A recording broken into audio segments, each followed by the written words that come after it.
David Waldman. Kagro in the Morning Show.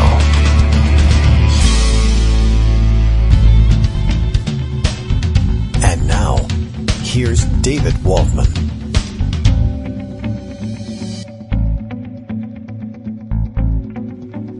Hey, good morning, everybody. Here he is, David Waldman. It's David Waldman live with the Kagro in the Morning Show on Daily Coast Radio. It's Monday, September 17th. Happy New Year, everyone. Happy, what are we on? 5773. Happy birthday, Earth. Well done. You don't look a day over 6,000 years old, which you're not, according to about half of the Republicans. And the other half, who knows what they think. Man, Earth, you are some old kind of planet. Well done. It's Jewish New Year. I don't know if there's any other kind. Any other rest of you celebrate some other sort of New Year system? The lunar calendar is the best. Still the original and still the best. Lunar calendar. Leap month is really the thing you want to be practicing here. So it's Rosh Hashanah, for those of you confused by it. And I guess if you're still confused by what I'm talking about, telling you that it's Rosh Hashanah isn't going to clear anything up. Jewish New Year. What does it mean? Well, for Daily Coast Radio, it doesn't mean anything. We will mark the occasion appropriately, which is to say, hello, here's the news. This is happening. Now do with it what you will. It's all up to you. You get to choose. It is also September 17th is the anniversary of Occupy Wall Street. And to mark the anniversary, they are doing the same thing that they did on the first time around, which is interesting. It's not usually the way most of us celebrate birthdays, but it is the way you celebrate anniversaries, which is what you celebrate for things that are not people. That's the difference. Mitt Romney may be confused. He might think, maybe he thinks Occupy Wall Street is a corporation. That could be. I don't know. Anyway, so people are out in the street in New York and elsewhere, though it appears to me that the big movement, where you can point to a big crowd is probably New York City. And they're arresting people, which is also a big part of Occupy Wall Street, and another great way to mark the anniversary of things. I'm hoping that they'll go without the pepper spray this time. Maybe, maybe not. But I can see from the Twitters that they are arresting people, and they're doing it more or less at random, which is also a great way to mark the occasion of the first anniversary of Occupy Wall Street. That is the way they did things the last time. And so at least one or two people that I have had injected into my Twitter stream have mentioned having just sort of been on the sidewalk, which is where they tell you to go. And then they just sort of grabbed everybody off the sidewalk and arrested a bunch of them. Who knows? We don't know how the police are operating, or whether they have any sort of a plan, or whether that was part of the plan to just say, let's just show everybody that we'll arrest you at the drop of a hat, and that'll help keep people in, on the sidewalks instead of in the street. And I guess that's the goal here. We're talking about the cops. That's the overt goal.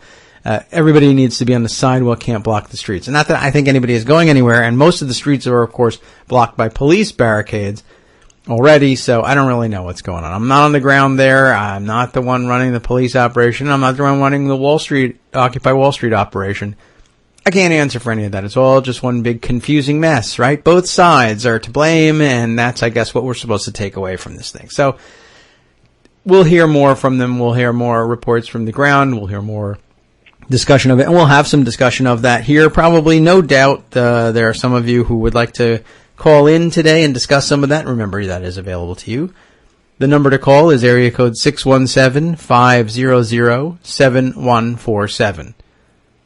The number again, as they always say, 617-500-7147. Dial then, if you will, please, extension 14. That'll put you into a giant conference call in which you won't be able to hear or talk to anyone. So it's a great conference call. You'll be put in solitary confinement on my big conference call prison complex. It's privatized. And I will unmute you at my whim. but you will hear an Ann Romney bot come on and tell you that you're unmuted. And once that happens, you're on the air and we can hear you. And we'll have that discussion. Maybe you've got something to say about what's going on Occupy Wall Street. Maybe you were never a big fan. Maybe you were. You changed your mind. I had a lot of discussion about that yesterday with folks on Twitter. And I think people who are generally sympathetic, I think, to the original stated goals, if you can call them that, of Occupy Wall Street. And we were never really 100% sure. And I was not, by the way, I was not one of the people who felt that Occupy Wall Street suffered terribly by not stating clear goals. I thought that the goal was obvious. To me, it was obvious. To me, the whole thing was about get outside and show people that we are no longer going to, I think, consume news, particularly bad news, like we had about Wall Street, in solitary confinement in our cubicles and steam and stew to ourselves, or maybe to our Twitter pals, and that's it. We were going to get outside and show the rest of the world that there were people who were unhappy with things, just as they were in many cases, and show them, there's a place to go now to register your dissatisfaction. Now, it probably could have done a lot more to evolve things beyond that, but I thought that was a pretty good step. I mean, really, honestly, when you get down to basics like this, you're boiling things down to their basics, their political science basics.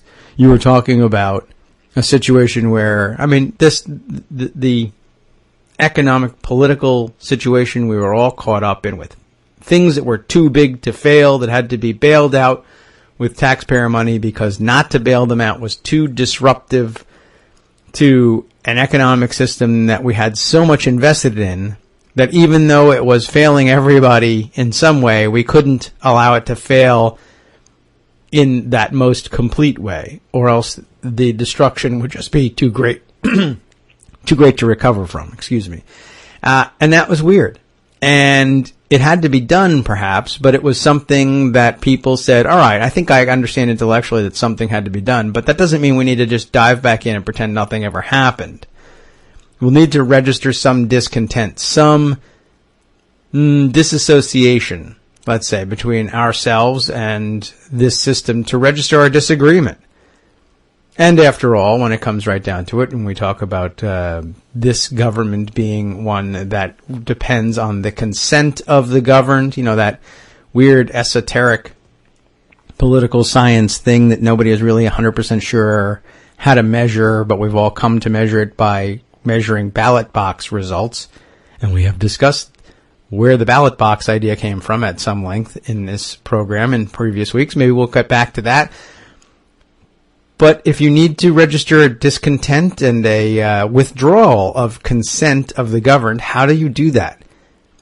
Is there a system? I mean, can you go on election day and cast a ballot that says, I'm basically for things that we have in this system, but I'm against the further ballot? How do you register that discontent? Well, one of the ways you can do it is you can get out there and say, you can see me now. I'm on the battlefield like it used to be in the old days. We have numbers out here who say something is terribly wrong with the way we're proceeding.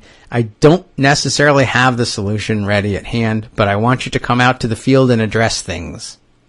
Now, the other side never took the field, but then there was never any clear indication of what was at stake on the field, so nobody got to win. Well, so is that a failing of Occupy Wall Street? I don't know that it's necessarily a failing. It's certainly, it takes some time to rally troops and give them a place to assemble and decide on a challenge to make.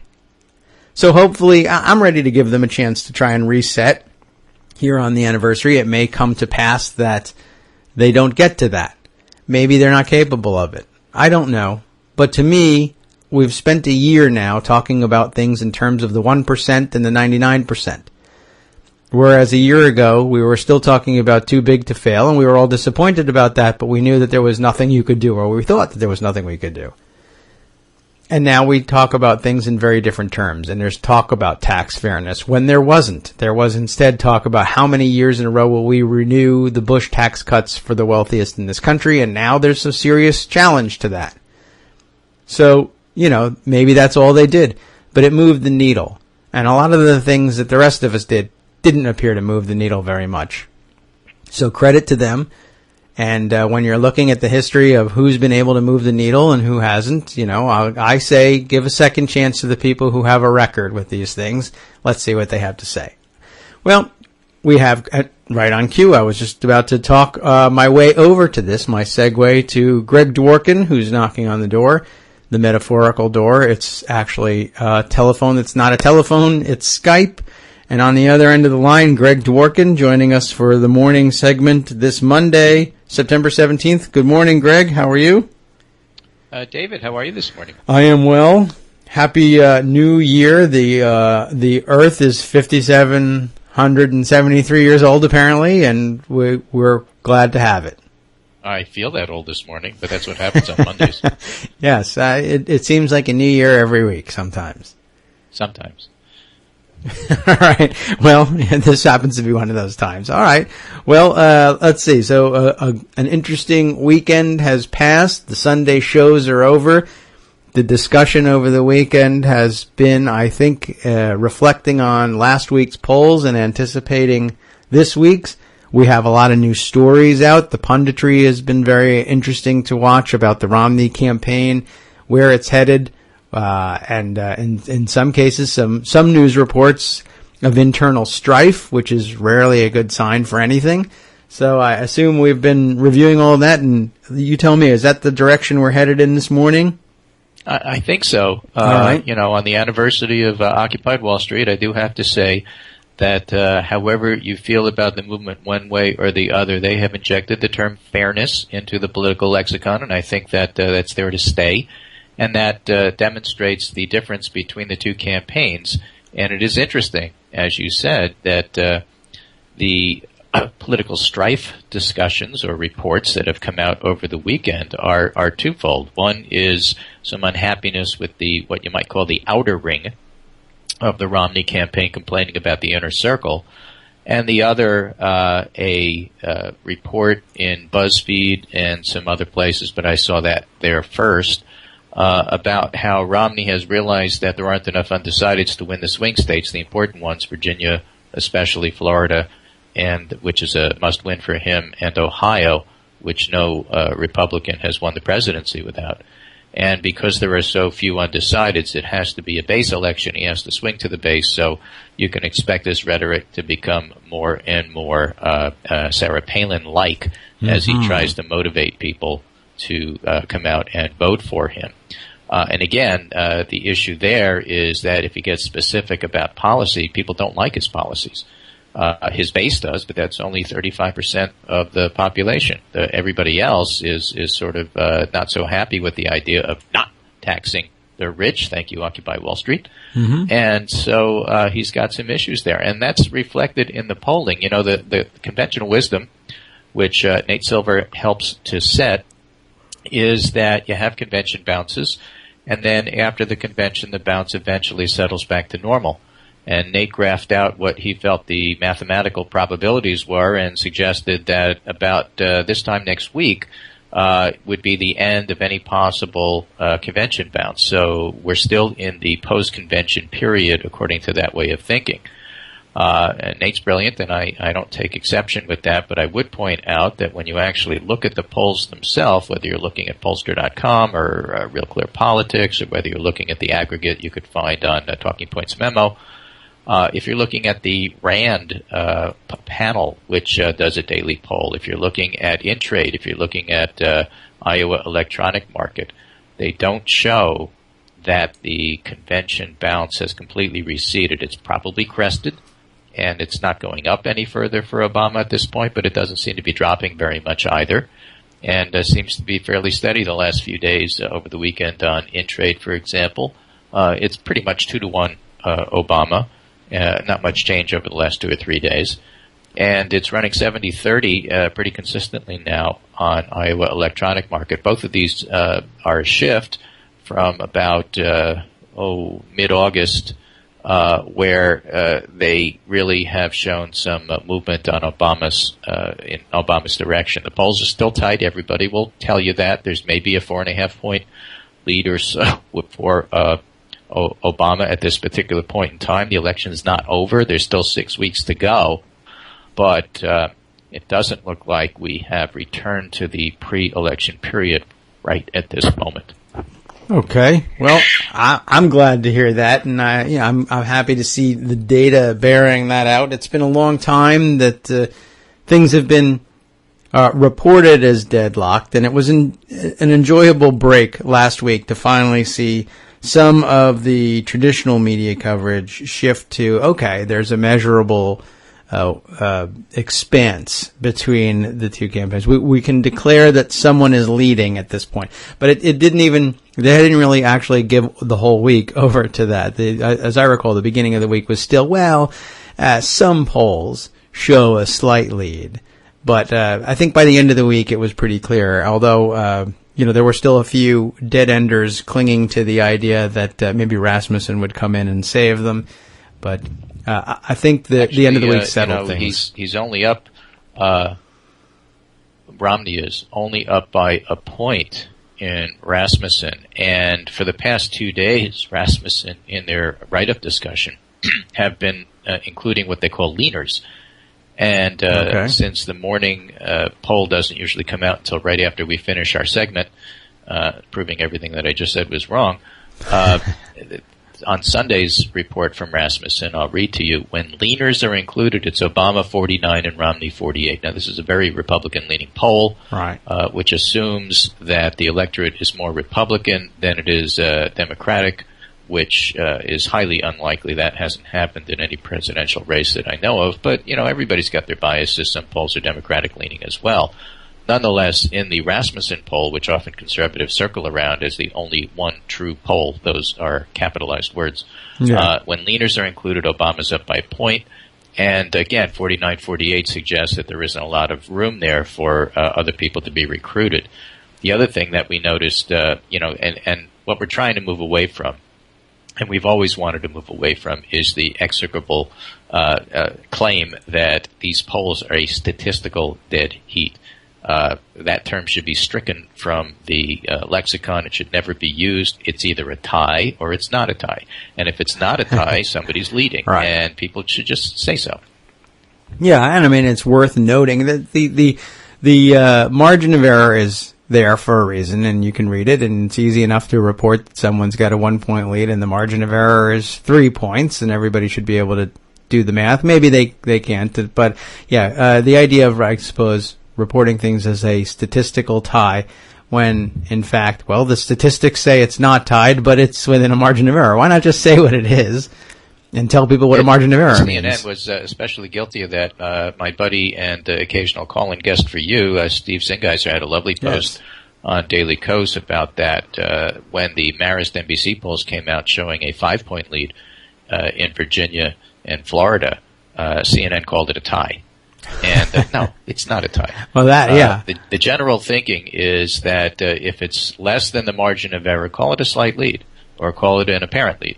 And if it's more than the margin of error, then it's a lead. If it's more than twice the margin of error, then it's a big lead. Yes. And those are AP style points. I think that they serve us well in this particular case. It's not gospel. But it's a helpful way. It's a helpful, construct to look at things and be consistent from poll to poll, from year to year. Right now, Obama's got a lead. If you don't include Rasmussen, he's got a bigger lead. But either way, when you look at the swing states and the electoral college numbers, the aggregate sites have been pushing Obama's numbers up, and in most of them, for example, pollster.com. This morning, he's up to 326 when he was at 247 before. So these are important. The Virginia poll that came out yesterday from public policy polling showing that Obama is up by 5 points is another piece of data. And also, and again, not necessarily my beat, but Nate Silver's made the point that it might even be more apparent in the Senate races in terms of how things are shifting in the Democratic direction. One piece of evidence there is a 2-point lead for Elizabeth Warren in Massachusetts, now leading Scott Brown. And that's not the only poll that's shown that there's been some movement in her direction, but what PPP has captured is the idea and the concept that whereas people like Brown, they just don't feel comfortable in Massachusetts with the idea of a GOP-led Senate, and that's going to wind up hurting him, which makes the further point that one of the big problems that Romney has, which he still hasn't overcome because he can't, is the Republican brand and how poorly that does in all of the polls. So he's not only running against Obama, he's not only running against himself because he's taken every position that you could think of from now till tomorrow, he's also running against the Republican brand. And so the more he tries, as we started out the conversation, to make this a base election and run harder and harder right in order to bring people out, it's only going to remind people they don't like the Republican Party. And I just don't see how he's helped himself post-convention, regardless of what the numbers say. It's not back to baseline. It's not back to where it was before. He's got some real issues, and he has not explained to the public what his positions are. He's not explained to the public why he would be a better choice, and he's done nothing about explaining to the public about why they should prefer a Republican. Well, that's hard to do. So I'll give him some credit. He hasn't done the hard things, and that's too bad. And I mean, I tell my middle schooler that they have to do that. So, it's about time that I think he has to step up and take responsibility for doing the hard work. There are some interesting points that I wanted to address there. One, the Massachusetts Senate race. I'm very glad to hear that people are now sort of zeroing in on the idea of who they want to be in control of Congress. Everyone realizes that that's at stake. But to this point, it's just that much easier to focus on the presidential race. That's where all the oxygen is. That's where all the excitement is. But these down-ballot races are important, and they determine really the outcome of just what the next administration, whomever may be at the head of it, let's say, it outlines the sort of the range of possibilities. What can a president do with whatever mandate he, or in some case, in some day, she may be handed by their electoral victory. We still remember that there's still another branch of government at stake here. I think two others. Well, yes, two others. One being determined right there, of course, in the election, and the other being a direct result of who wins the presidency, the Supreme Court and the federal judiciary. It strikes me, I think, as particularly important, the Massachusetts race. We have known for some time that that was a tight race, and that it was Scott Brown was certainly doing everything he could, as he had to in Massachusetts, to moderate his record and move to the center. But now, interesting result that people are expressing a strong preference for preventing Republican control of the Senate. And I think that it would be a good time to remind everybody this is a particularly bad problem for the man who came to Washington billing himself quite openly and quite giddily as Senator 41, the guy who was going to put a stop to the Obama agenda. Well, it didn't work out that way in terms, at least, of the health care law, which is increasingly popular and is rebounding in the polls, it seems. But this is somebody who made the whole career, of such as it was at the time, he became a celebrity senator as the guy who was coming to town to put a stop to things and make sure that the Obama agenda did not advance. And he now stands for re-election on the same ballot as Barack Obama, who it appears, in all likelihood, if things, barring any strange disasters, appears headed for re-election, and in Massachusetts, going to be sent there by an electorate that wants him to be able to implement his agenda in Congress. So it might be a good time. I'm not an advisor for the Warren campaign, and they're certainly they've done a great job in the last couple of weeks of turning a situation around there, and they've made some strategic adjustments to what they're doing. It seems to be working very well. They've benefited greatly from being able to have had a prominent speaking slot at the very successful Democratic National Convention, and so that's great. I would like to see the people of Massachusetts keep that in mind. Not only will they want to prevent a Republican takeover Senate and preserve it in the hands of Democrats, but they have a chance to essentially recall that Senator 41 and send someone in his stead that will do what they want done. It's an interesting contrast between Connecticut and Massachusetts. Massachusetts is a lot more blue. People always think of Connecticut in the same light, but it's not. Rhode Island and Massachusetts are very much bluer than Connecticut is. And, for example, Connecticut, up until recently, has had Republican governors for, a decade. The thing about the Massachusetts race is that people like both Warren and Scott Brown, and so Warren's case can be, well, you don't want a Republican Senate, regardless of how you feel about Senator Brown, you really need to vote for me. In Connecticut, people don't know Chris Murphy, the Democratic candidate, and Linda McMahon has some major personal issues in regard to the fact that she made all her money with wrestling, and who she fired, who she gave health care to, what kind of business it was, whether or not they promoted sex and violence, so on and so forth, makes a more personal attack much more credible in Connecticut than it does in Massachusetts. And so it's a very, very different campaign, which is also equally a close race, often under everybody's radar.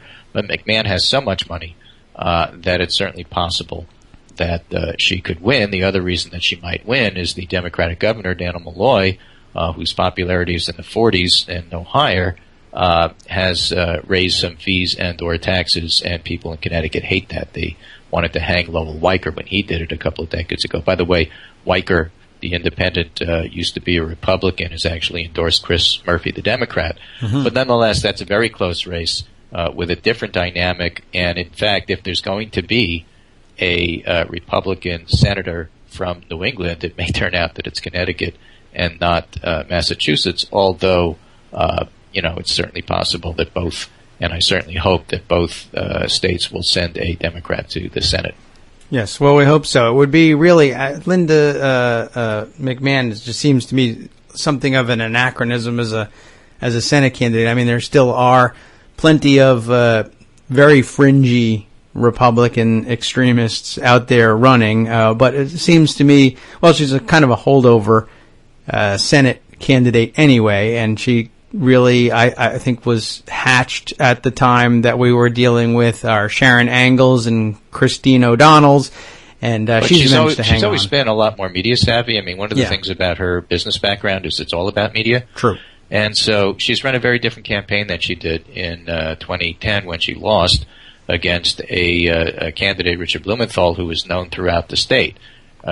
Chris Murphy isn't that well known, and Linda McMahon has a ton of money. So she did two things very early in the summer, which is going to bring me back to talk about the Romney-Obama campaign and the amount of money that Romney has. What McMahon did over the summer was try to define Chris Murphy as somebody who didn't go to his committee meetings and simply wasn't up to the job, while at the same time a lot more of that money went into the Linda McMahon as popular grandmother cares about people like you ad. So she did a whole remake of her image, which I think was, to be fair, fairly successful. Smart. In terms of how the electorate looks at her, which is why this is a neck-and-neck race. And so, when you have a lot of money and you spend it in the summer, it can work. When you have a lot of money like Romney does now and you spend it with 6 weeks to go or 7 weeks to go, it doesn't work so well. Everybody's already got an opinion about you. So the amount of money that the Romney campaign is going to wind up spending, I think, is going to be wasted, whereas the amount of money that the Senate campaigns are now letting loose, I think, are going to matter a little bit more because people haven't been inundated with those ads, all year, except maybe in the state of Connecticut. But they've been positive ads, so they don't turn people off. Well, it was a smart move for her, no doubt, to try and reinvent herself from 2010. Yeah, that style of candidacy, I think, is very much in disfavor at the moment. It wasn't obviously going to be the case at the beginning of the campaign, but I think that a lot of people, including Todd Akin, have done continuing damage and really have begun to break that camel's back at this point. And I'm hoping that what we see everywhere is a sort of backlash against what used to be a pretty good strategy for winning for Republicans, to stake out that extreme right-wing position and gather up that base, but the base is once again becoming, I think, embarrassed to identify itself as the base. There are still core believers, of course, but a lot of people seem to be wanting to distance themselves from that sort of thing. And I'm hopeful that Connecticut and Massachusetts will hang in there and say, listen, it's time, particularly for in Connecticut. Now that you bring that up, it's a good warning. But if there is any of the same sentiment about wanting the president to be returned to office, wanting him to be able to successfully do something, implement some agenda, for Congress to work again, this would be a good time to think about whether it's time to send somebody who may not be that well known, but is an experienced legislator versus another foot-stomping tantrum thrower type who simply wants to go to Washington to say no to things, whether it's Senator 41 from Massachusetts or Linda McMahon and her wrestling empire being, I mean, does anybody, I don't know what it's like there. I don't know what she's been pitching as a legislative agenda, but it hasn't reached Washington, D.C. that Linda McMahon has a serious legislative agenda that she's ready to implement, as opposed to going there. Sure, she wants to cut taxes on the rich. Right. By the way, guess who would benefit there? And so, you still wind up with, I just want to alert your readers to the fact, and listeners, that there is a relatively close race in Connecticut. People might say, well, why is it close? That's why it's close. I'm a big Chris Murphy supporter. I think he's my congressman. He's been a fantastic congressman. I think he's a great candidate for the Senate. But here's where, going back to the presidential race, the idea that Romney's going to wind up running hard right because he has to get his base involved is, I think, going to wind up hurting McMahon and hurting Scott Brown as much as it's going to wind up hurting Romney. It's very difficult for them to run as moderate Republicans, which is what they're trying to do. It's the only way you can win in the Northeast. When your standard bearer for the party announces that he's going to run right, and more right as hard as he can, it's not going to help the Senate candidates. And I think it's one of the reasons why things are shifting a little bit in the Democratic direction in terms of keeping a hold of the Senate. Well, well taken point. I hope everyone will take that to heart and remember that there are these contests out there, some of which have not gotten the national attention. And if you've got either resources or time to spare and you're in the neighborhood, if not necessarily in the state, you might consider pitching in for the election day efforts there. I'm real hopeful that these things can go well. I certainly would love to see, for a number of reasons, not just because I'm an active Democrat, but to see the Senate remain in Democratic hands. I'm hopeful that there would be some procedural reform, as the Majority Leader Harry Reid has promised would be the case if President Obama were returned to office and Democrats retained control of the Senate. I would like to see some things accomplished. It might not be a bad idea. This has been, people have thrown around the term of do nothing Congress, but really, I really need to go back and compile some of the statistics that I threw out in various Today and This Week in Congress posts over the past couple of years. It's really a striking record. I think it was at one point I had calculated that fully 25% of the legislative output of the 112th Congress was temporary transportation authorization renewals plus post office namings and nothing else. A full quarter of the legislative output through, I think, May or June of this year. And that didn't even count the number of bills that either A, named other federal installations, not counting post offices, named regents to the Smithsonian Board, and renewed the continuing resolutions to keep the government operating. It hasn't been an actual completed appropriations slate or an actual budget adopted during the 112th Congress, despite Paul Ryan's best efforts. That's never come to pass. I've passed as many budgets as he has. That's 0. So if you've ever passed one in your life, you're doing better than Paul Ryan is, and people ought to be aware of that. It's been just 0 legislative, no positive legislative output from this Congress. And that's just when half of it was in the hands of Republicans versus the 110th Congress, 111th Congress in Democratic hands, much more productive. You may have disagreed with what they were doing, but there was output. And if you're interested in output, if you just want to see things get done, as most people like to say is the case, you're going to have to return legislators there who actually have some experience in doing it and have an interest in seeing it done. That's one of the things at stake. I'm surprised. I have to step back and wonder and scratch my head and say, gee, is it still possible that there are schools, airports, roads, or other government buildings in the country that haven't been named for Ronald Reagan yet? I mean, the Congress still has a lot of work to do. Yes. Well, the sad irony of it is that most of the activity is naming post offices and other federal installations after soldiers killed in Iraq and Afghanistan, which, of course, we had been paying for off the books and was a large percentage of the debt and deficit problems that Republicans were pointing to, and yet they spent their time, when it came to actually legislating, not in addressing the root causes of the biggest portion of our debt and deficit, not in reining that back in, but in fact, rhetoric designed to expand the front in the war against terror around the world and into other countries, and even to involve other countries not yet involved in a hot war with us.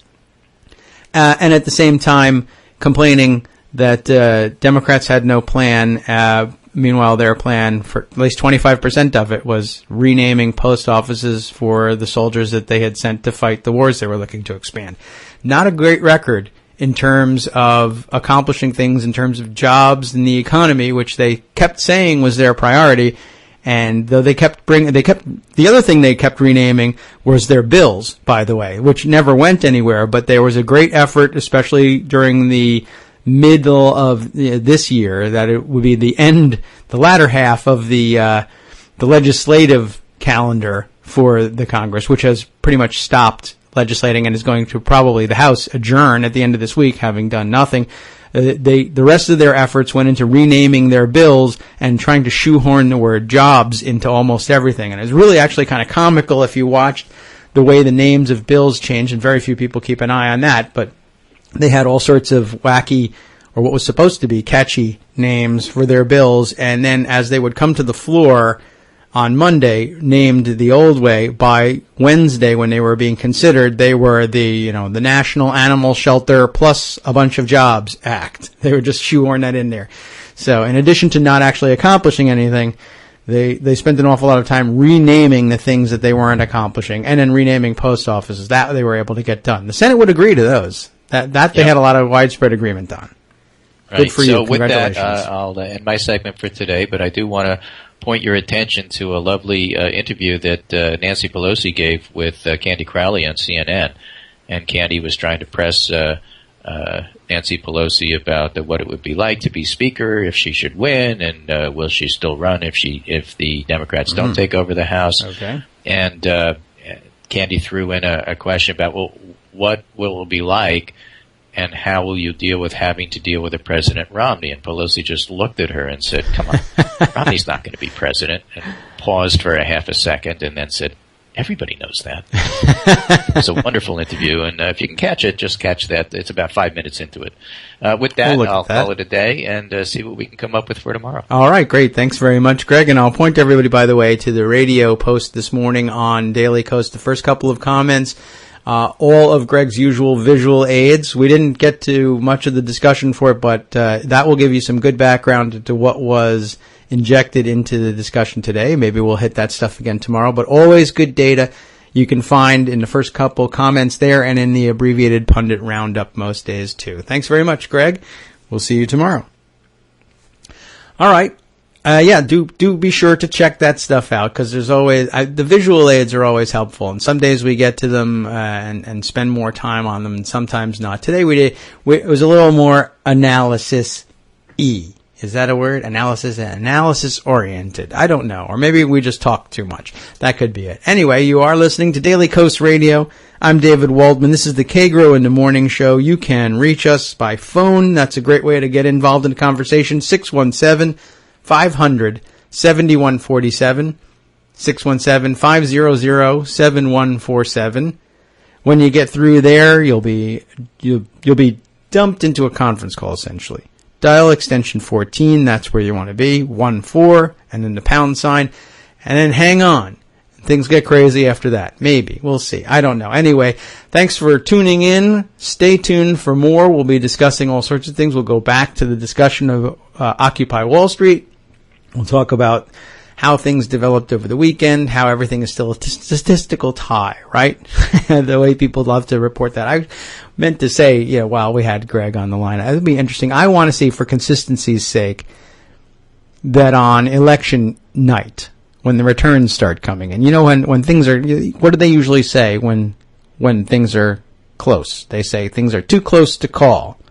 That they say. How come they never say, well, tonight's election is a statistical tie? I mean, it's true. At that point, you can, with statistical sampling, say that there is a likelihood or not a likelihood of someone pulling away in the race. It is a statistical tie, but because the ballots have already been cast, I guess somehow that makes them uncomfortable. But when polls, which are predictive, are the question, those they say are statistical ties. Although people gave their answers. I mean, the ballots have been cast in the poll too. I don't know why they continue to want to do that. I'd like to see some of the stations say that things are a statistical tie at some point. They certainly could have said that about the 2000 presidential race, right? But they never did do that. They just said that the results were disputed. Anyway, I guess that's a style complaint too. Let's take a break and then come back. We'll play a little of our great commercials from Louis Ludwig, Crashing Vor, and a little bit of his music, Reset. Come back to the Daily Kos Radio. Once again, you're listening to me, David Waldman, Kagro X, and have you just missed, if you're just tuning in, Greg Dworkin with his polling and punditry roundup, our usual feature here for the mornings in the 9 o'clock hour. We'll take that break and be right back after this. With listening devices at Karl Rove's headquarters.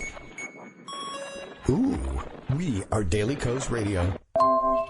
On netrootsradio.com.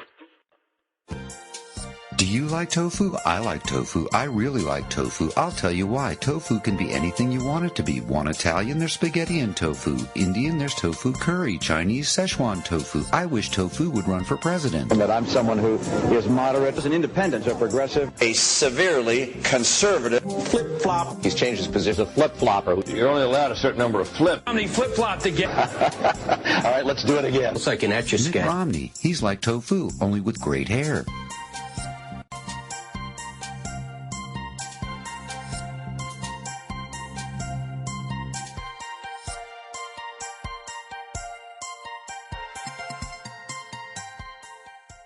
What would happen if you didn't follow the established path? If you did the unexpected? Would you feel scared? Proud? Relieved? Could you explain that helping the people of Peru improve their own community would also have an effect on your own? Or assisting an entrepreneur in Ukraine to launch her small business? Or creating a support group in Malawi for children orphaned by AIDS? What if you established your own path? One that others might follow? Would you rather make your own way? Or spend your life saying, what if? Life is calling. How far will you go? Peace Corps. To find out more, call 1-800-424-8580 or go to peacecorps.gov.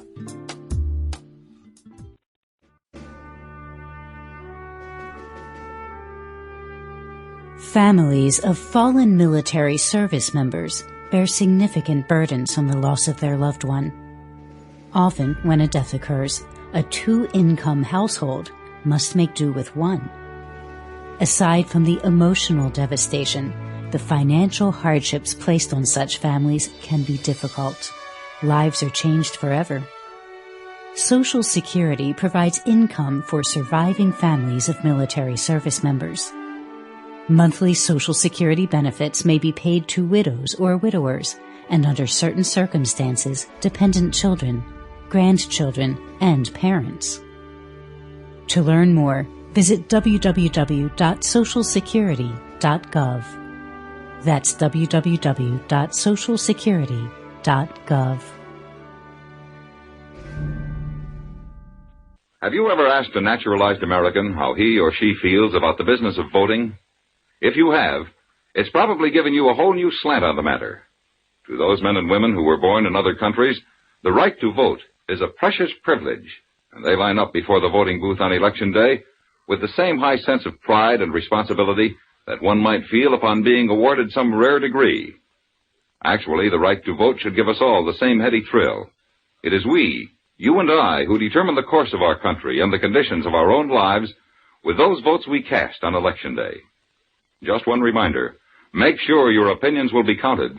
Make sure you cast your vote by being very sure to register. Registration days differ in varying localities. Check on the time in your community and get your name on the rolls. Then take advantage of all of America's media of communication for informing yourself on the issues involved. And then when Election Day comes, go to the polls with pride and responsibility and vote. The Great Orange Satan. Daily Kos Radio. On NetRootsRadio.com.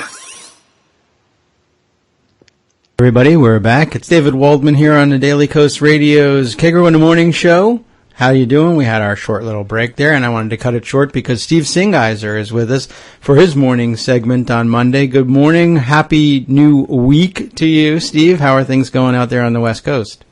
Everything's going great, David. How are you doing, man? Okay, pretty good. Earth looks pretty good for 5,773 years from where I'm sitting. So, I think it might be considerably older, but a lot of people say different, and, it's looking pretty chipper. So far, the sun's come up, birds are singing, and it looks like a young Earth to me. So, I'm ready to go. There you go. All right. So, hey, what's new from your perspective? We just had Greg on not long ago when we had a little less in the way of discussion of polling data today. And I don't know whether that's because it's slower or we just got into a different kind of conversation. But our conversation ended up leading down ballot, which is where we very often find ourselves talking about things with you. And he was reminding us of the Senate race in Connecticut, which is not getting the attention that Massachusetts is getting.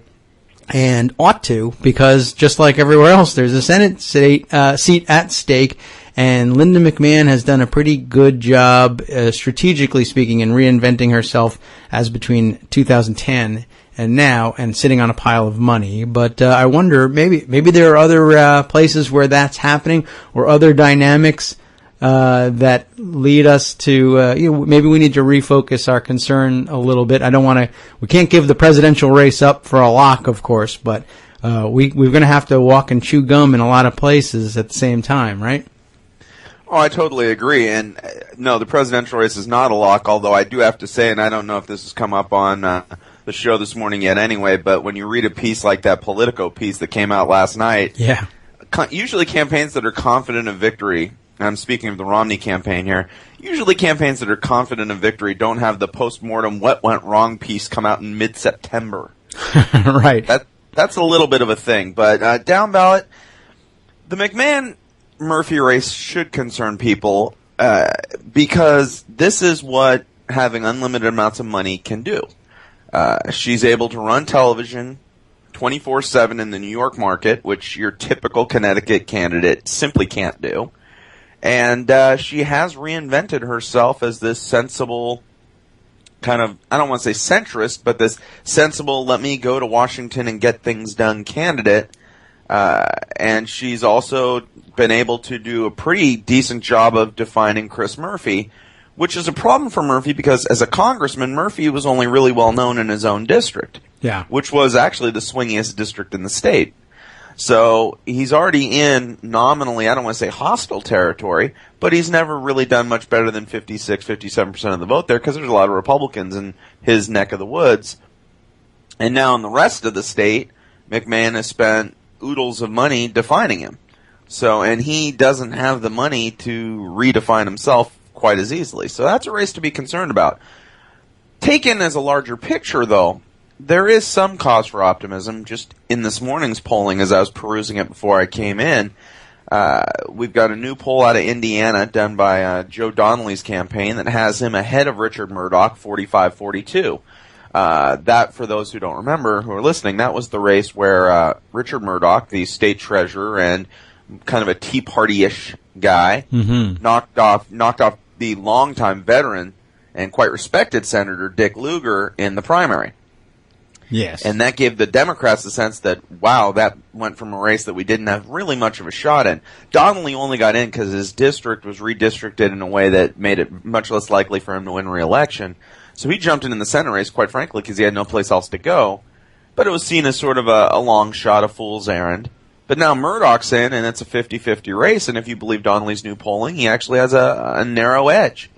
Huh, all right. And so from a fool's one that's going to errand, be even bigger news for a lot of our friends here, especially since we here at Daily Kos started the Hell to Pay campaign again this weekend. Our Hell to Pay target this week was Tommy Thompson of Wisconsin.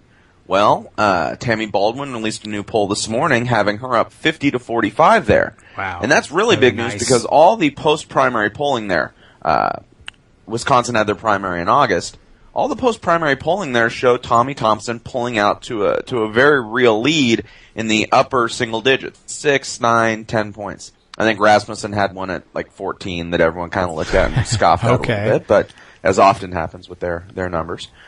But she had a poll out today that had her up 5. So PPP did poll there this weekend, or they're polling there early this week. I can't remember which. So we'll get some unvarnished numbers as well. But if that race is another one that's back on the map, then there's 2 seats that the Republicans thought they had 2 Democratic seats, or 1 Democratic, 1 Republican seat, I guess I should say, that the Republicans thought they were going to sweep 2 weeks ago, and that were part of that coalition of getting to 51 Senate seats that they needed that may not be locked down just yet.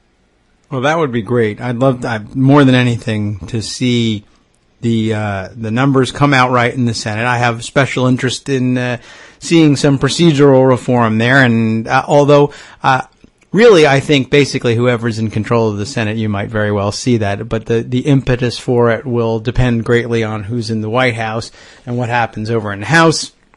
But I have this personal interest, I think, in seeing some additional reform. But I think that's shared elsewhere. A lot of people, even the Republicans who are running for office, say, of course, that they want to go to Washington to be able to get things done. But I'm hopeful that people in these states where there are close seats being contested are thinking about it. And I think some of the data reflects that they are, at least certainly the case in Massachusetts, where they were trying to measure that more directly, that people are beginning to wake up to the fact that the thing that Republicans tend to want to go to Washington to do is to stomp their feet and say no to things as opposed to actually pass a legislative agenda. I wonder if there's any, maybe that's polling that we need to do and just sort of do a generic ballot sort of thing. Who do you think is the more likely to actually try and implement a doable agenda, something that can pass both houses and get a president to sign it, the Republican candidate or the Democratic candidate? I wonder, it'd be a risk. I'm not 100% sure we come out all that well in that, but I'd like to know, at least in some of these strategic races. By the way, I want to point out, I was entertained by your reference to the Indiana race being a fool's errand, and I thought it was kind of interesting that the thing that came to mind was, it's a fool's errand? Well, all right, maybe I'll get in after all, says Richard Murdoch, who wants to join. Here's a fool's errand, and that's the errand for me. I'm ready to get in on this one. So, yeah, it's funny, David, that race is emblematic. Think of this, because the Senate is so critically important, especially if you think, and most pundits don't, that the Democrats are not going to be able to take back the House. I think they actually have an outside shot at it. I think they have to draw an inside straight to do it, but they could. Yeah. But let's assume they don't. The Senate could wind up being 51-49, 52-48 Democratic, with the Republican Party pissing away Indiana this cycle, as well as Nevada last cycle, Delaware last cycle, Colorado last cycle. If it weren't for this Tea Party-ish impulse that a guy who's 87% conservative just isn't darn conservative enough, there'd be very little question over who would be controlling the Senate after this cycle.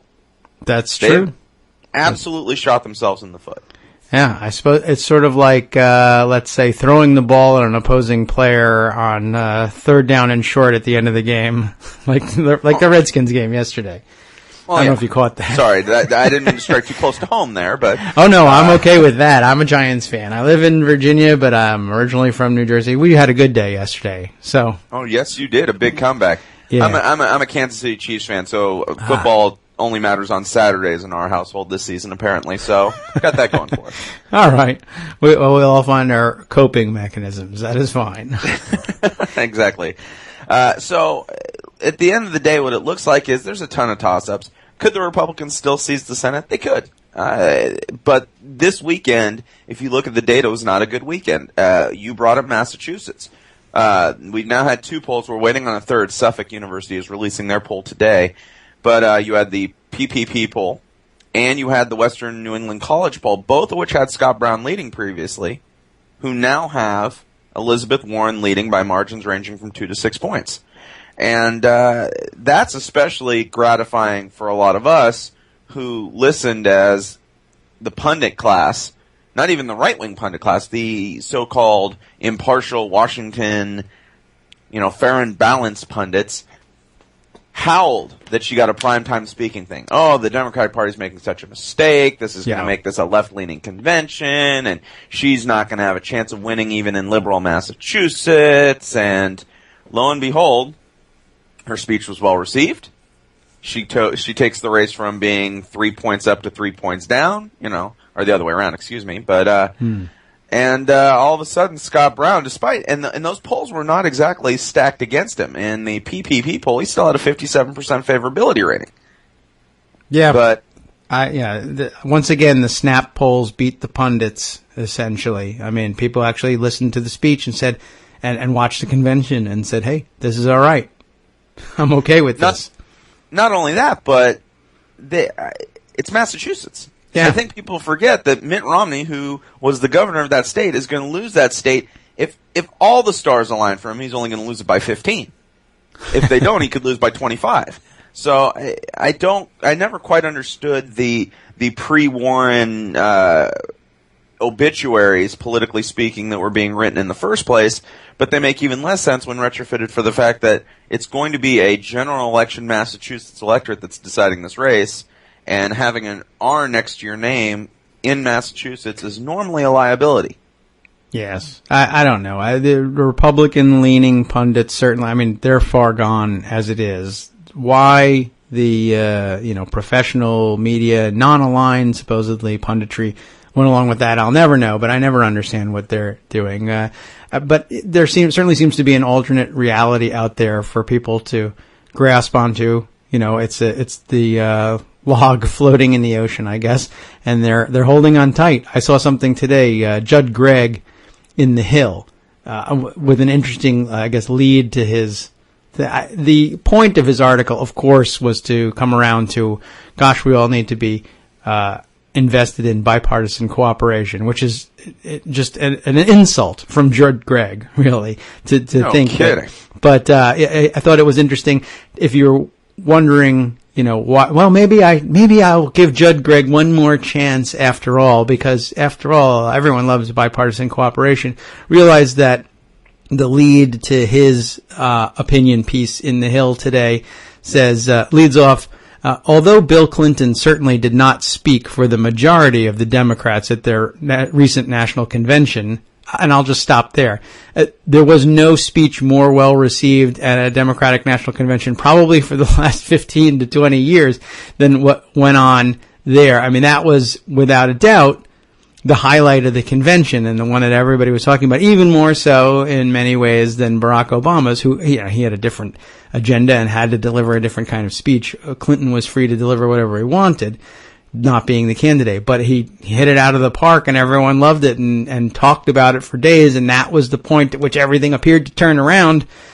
But to Judd Gregg, he just wants you to know that most of the Democrats who are actually there at the convention, who are, by some accounts, enthusiastic Democrats, they didn't really respond to it. It wasn't really a big deal. So now here's the rest of my punditry and advice. So I think you can probably reject the rest of the article based on that. Yeah, that's an automatic DQ right there. If you look at the data, not only was Bill Clinton almost certainly speaking for the majority of Democrats, you can make a pretty good argument he's speaking for the majority of the country. Yeah. If you had the sound on at all, you really understood. You don't need data. You just had to hear what was going on in the hall, and then go to the water cooler the next day. Data is right there too. When people said, "Did you see that last night?" Because nobody ever asked me that about the Romney speech. No, they did not. At least not in a positive sense. Maybe in a pejorative. Oh my gosh, did you see that last night? But yeah, not, but they were not in a positive sense. They did ask me that, and they were talking about the Clint Eastwood speech. Nobody ever really bothered to ask me whether I had. Well, you might not. If you know me, you might not bother to ask me whether I had seen the Romney speech. But yeah, the speech that everybody was asking, did you see at the convention, was Clint Eastwood's empty chair flip out, which some of them are still proud of and pretend is a giant positive. But nobody, nothing like that at the Democratic National Convention. The speech people were asking about, and they were asking about it in a positive light, even from Republicans. Joe Scarborough was famously enthused and entertained by it. Everybody knows that the difference between the two conventions is most easily encapsulated in pointing to those two things. And for Judd Gregg to come away and say, yeah, he really actually disappointed the great majority of the delegates there.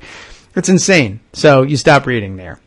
But that's the sort of thing that they're clinging to, and the sort of, I guess, the sort of thinking that leads you to conclude that, for instance, Elizabeth Warren would have been a giant mistake, or to have her in that prominent speaking role, or whatever. But or the kind of things that move you to entertain asking questions, as Greg pointed out, from Candy Crowley to Nancy Pelosi. What if Mitt Romney wins this election? How will you deal with him in Congress? And she was able to say, come on, seriously, ask a real question, basically. Yeah, right.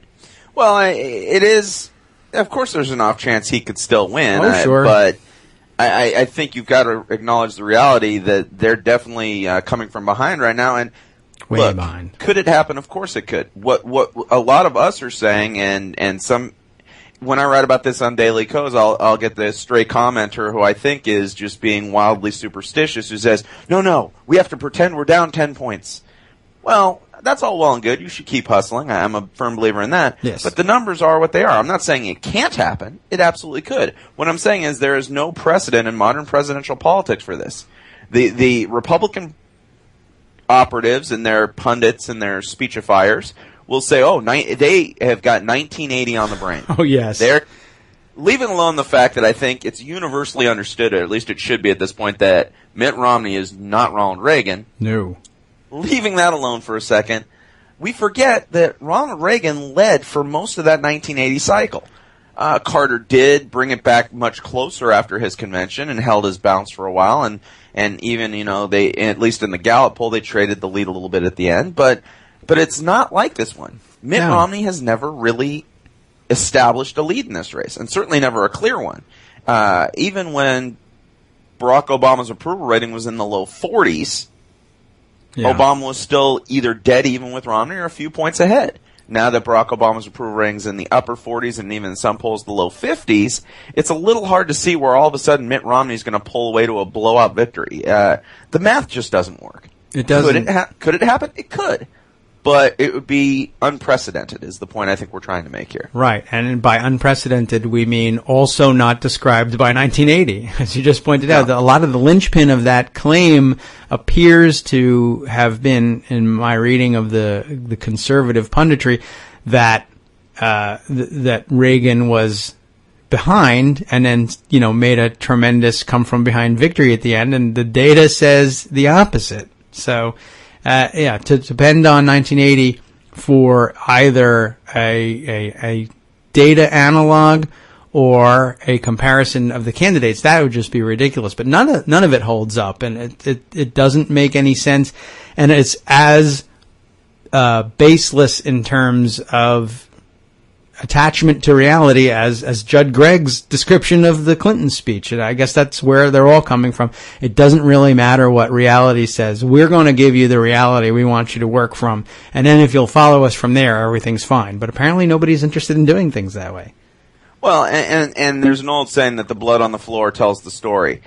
If that were true, if the comeback was in progress and they were confident, look, I'm not one in behind-the-scenes, anonymous quoted pieces usually. But there's something very telling about this Politico piece that it basically attempted to kneecap Stuart Stevens. And that's this.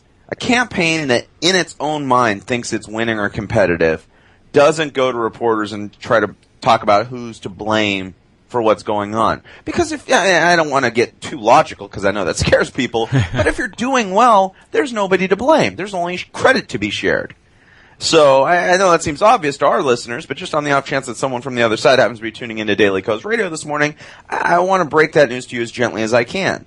That Political piece is telling. That tells you that your campaign that will tell you in mailers and emails and fundraising asks that we're ahead, that we're going to knock this Obama fella off, when they're taking out the sharp knives and shivving each other behind the scenes and going to Politico to do it, that's a sign that they don't think they're doing all that well. That they're pretty sure that this is going south on them.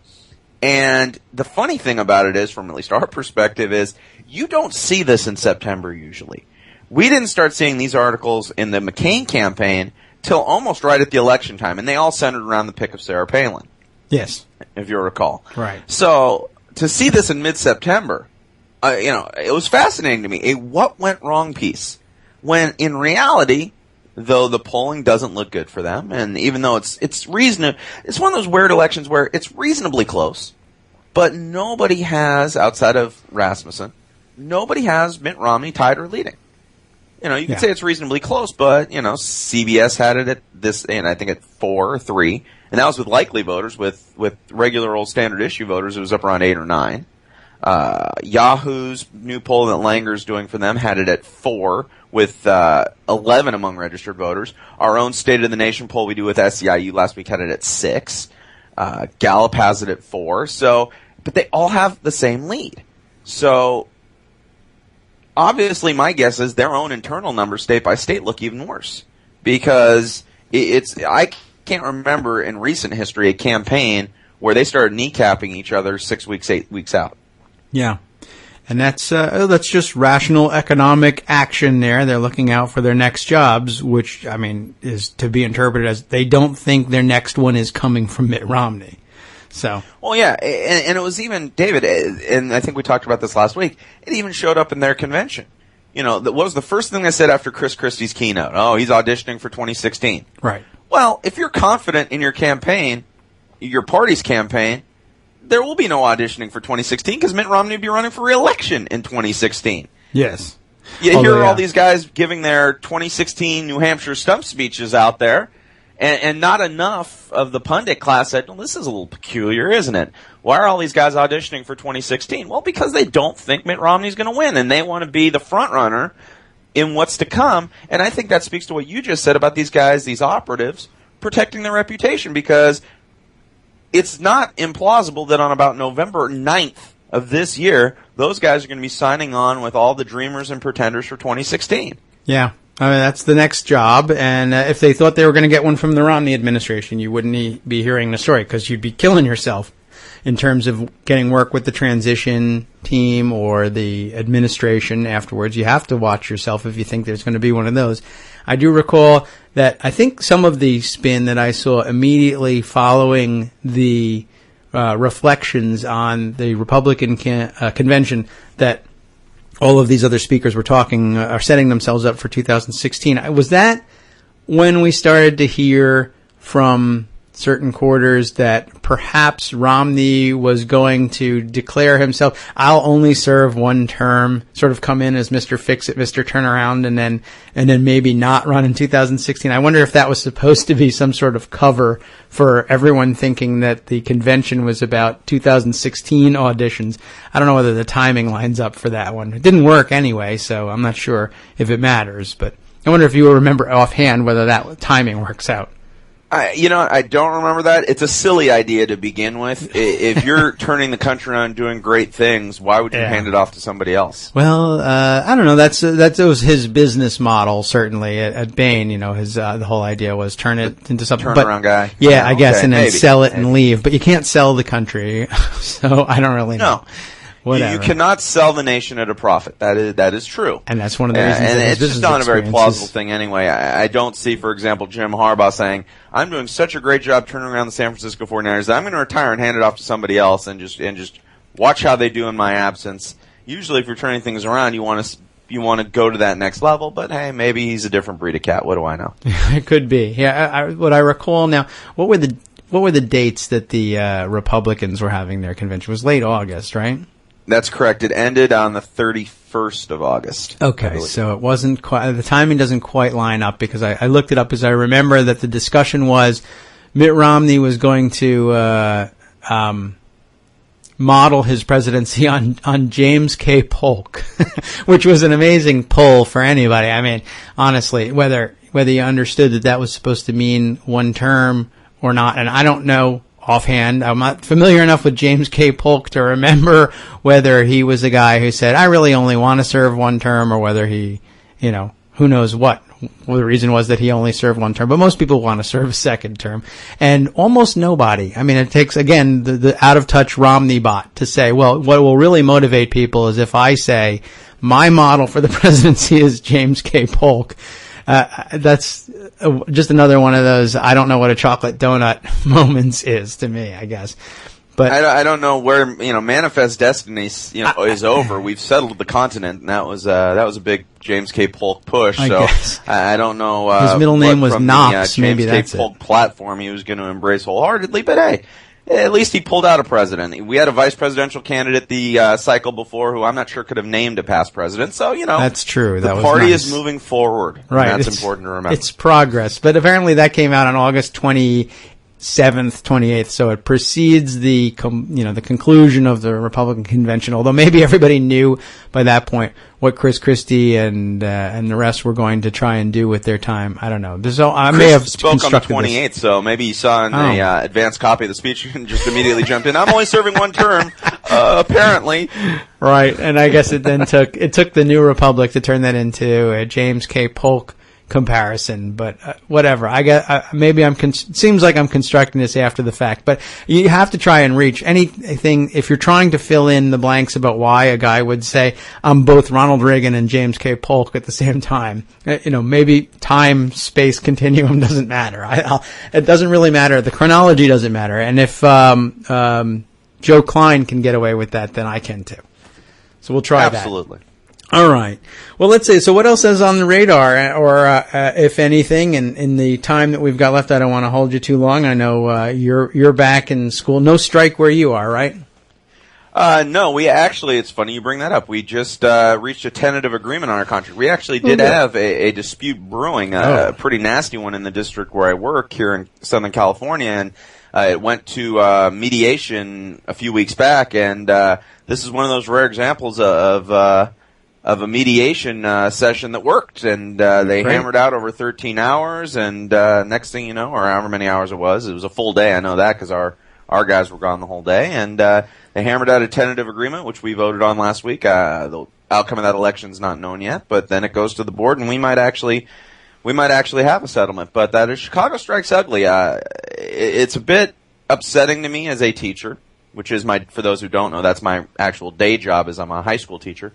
It's a little upsetting for me to see a Democratic politician union bashing. I have a problem with that, especially one that worked in the Obama White House as a chief of staff. I tweeted out last night, and I meant it, that if Rahm Emanuel, in his position as Barack Obama's COS, if he had been as hard on the right wing in 2009 and 2010 as he's been on the unions, Obama's reelection would be a lock right now, because he wouldn't have dilly-dallied around on health care and given away the store to try to support, secure Republican votes and everything else. Mm-hmm. But it is upsetting to see. And latest is now they're going to go to court to try to break the strike, saying that the strike actually is an illegal strike because it's on. They're trying to negotiate over things that are not on. There's certain things in their labor contract, apparently, that you can strike upon and certain things you can't, and he's going to argue that the things that are remaining on the agenda are things they can't strike on and what have you. So it's a bit upsetting to see, but anyway, this morning we're getting the kids ready for school, and it's just a typical Monday out here on the West Coast. I actually, strangely enough, you'll find this interesting, do not work today because our school district, my daughter goes in a different school district now close to where we live, but my school district's actually off today because of the Jewish holidays. We have a pretty high percentage of Jewish students, and we get our money here in California. I don't know how it is in Virginia or any other state. I imagine it's similar. We get our funding formulas based on attendance. Aha. And so you get a certain amount of dollars from the state per your what they call ADA, average daily attendance, your average student daily attendance. Well, we were getting dinged a little bit, but enough on average daily attendance because so many of our Jewish students, and we have, I think it's about 8% of our student body in the district's Jewish, who would be missing for the high holidays. So what they eventually did about 3 years ago is you get 3 floating holidays a year that you can use wherever you want. They took 2 of them on the 2 Jewish holidays in the fall to get that ADA back because now everybody's out. So I'm actually off today. Oh, good. Which means I'm going to be manning the store over at Daily Co's Elections with David Jarman, kind of staying on top of the election news.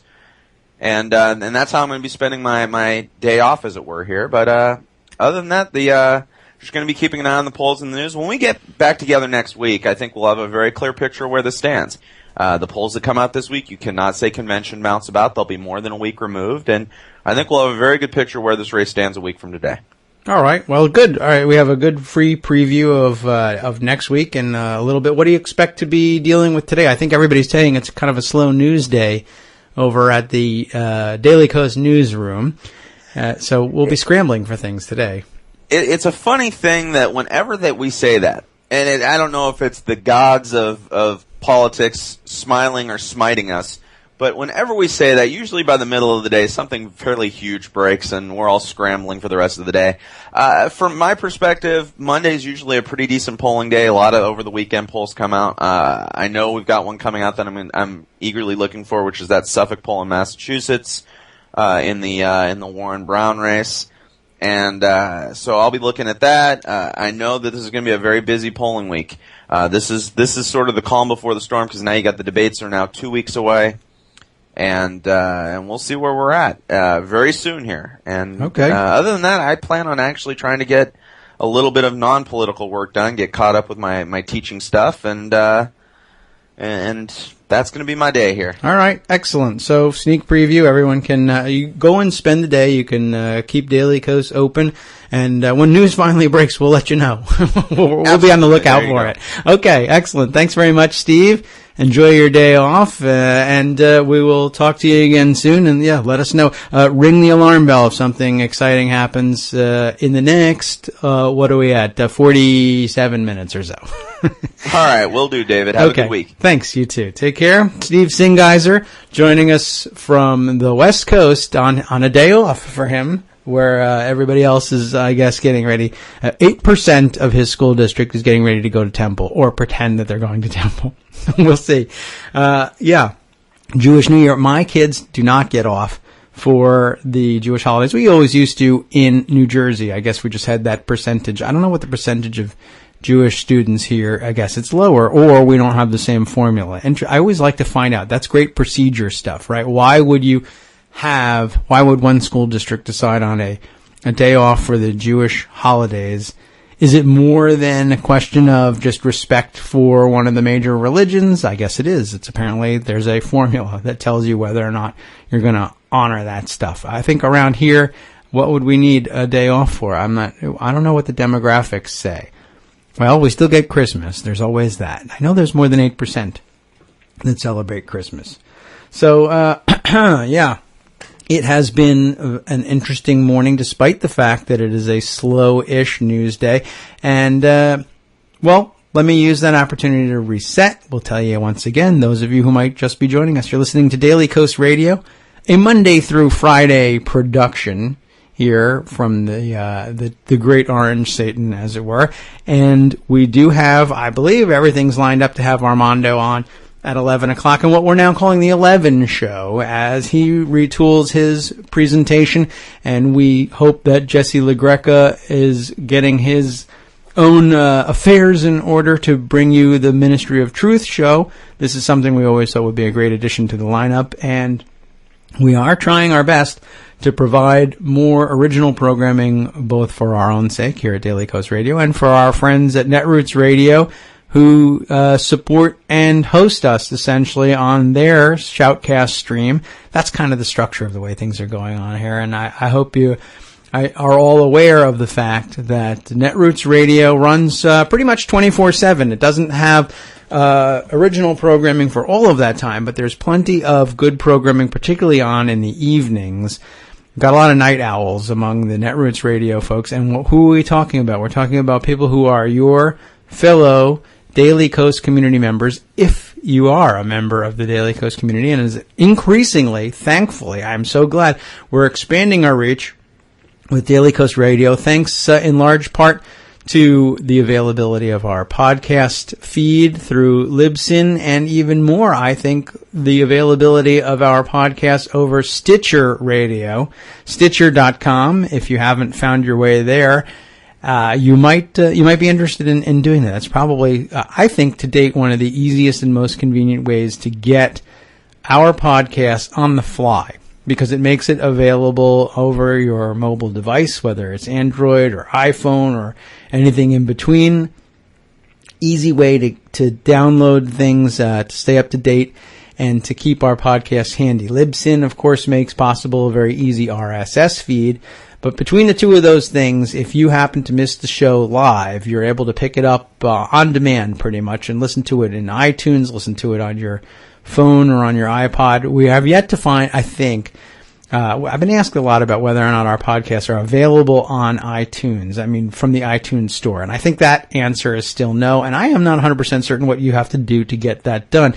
A lot of people already know and have probably tried to tell me, and I have not absorbed that information. But I think that's a little trickier. And I think involves a little bit of cost, both for us and probably for the listeners. And we try and keep things as free as possible here. Although, at some point we may make the move to say, all right, well, it wouldn't be evil to try and generate some sort of revenue on this side. And one day we'll be a commercial radio station and we'll be playing ads, the audio version of ads that run in virtual print, let's say, at Daily Kos on the blog. That wouldn't be a bad thing. We have some commercial messages, and we're not opposed to being a commercial operation here. It would just take some responsibility from me. I would have to be able to say that, for instance, it's been X number of minutes since our last commercial break, and I would have to force myself to take those things. And I don't like interrupting the flow when we're on a roll, particularly when we have guests, and particularly when we have phone calls, which leads me again to remind you that you can call in and participate in the show at 617-500-7147. That number again, 617-500-7147. Extension 14 will get you on the show. Of course, I then have to press some buttons. That's the mechanics of getting you on the show. Things just don't happen, or don't just happen, as I am constantly explaining about the way things go in Congress, which, by the way, leads me to another topic. I can update you on what's happening in what might be the last legislative week in Congress before the elections, believe it or not.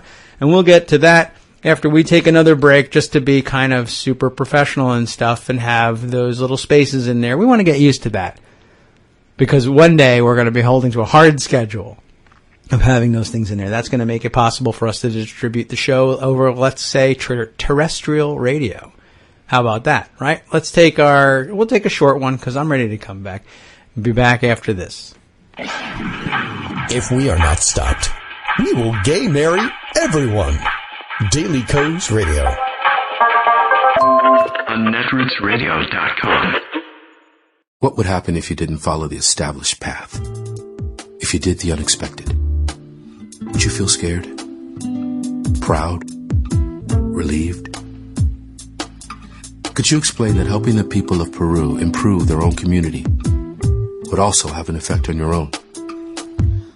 Or assisting an entrepreneur in Ukraine to launch her small business? Or creating a support group in Malawi for children orphaned by AIDS? What if you established your own path? One that others might follow? Would you rather make your own way? Or spend your life saying, what if? Life is calling. How far will you go? Peace Corps. To find out more, call 1-800-424-8580. I go to peacecorps.gov. Mitt Romney has a plan to fix the economy. He has a plan to reform immigration. A plan to end the health care law he designed. Mitt Romney has lots of plans for America, but he won't tell us what they are. We'll just have to trust him. Do you trust him?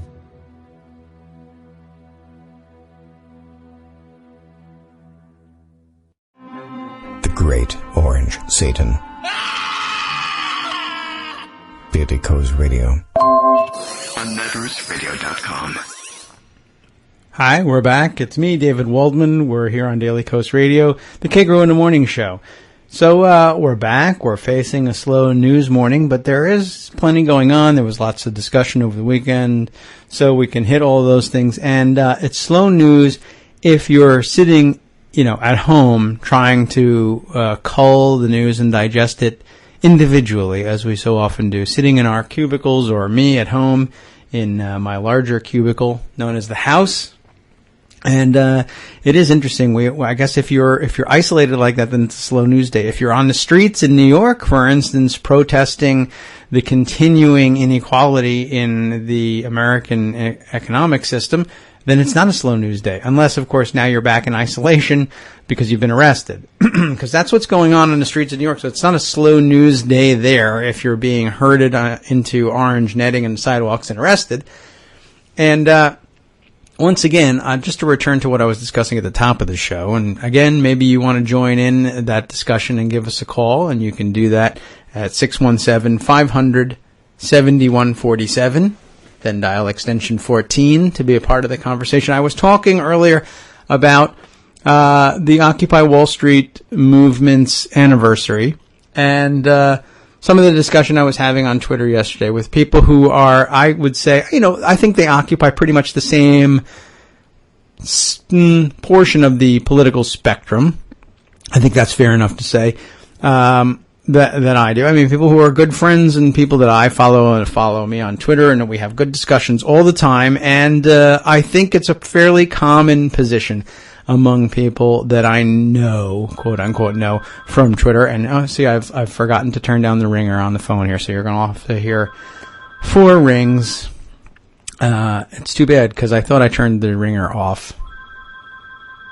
I'm pretty sure I did, but we had a power outage earlier in the evening last night, and I think it has set things off. Anyway, so here we go. You have available to us to discuss now the Occupy Wall Street situation, and lots of people sort of down on them as not having accomplished much, or not having stated goals, or not having reached any particular goals.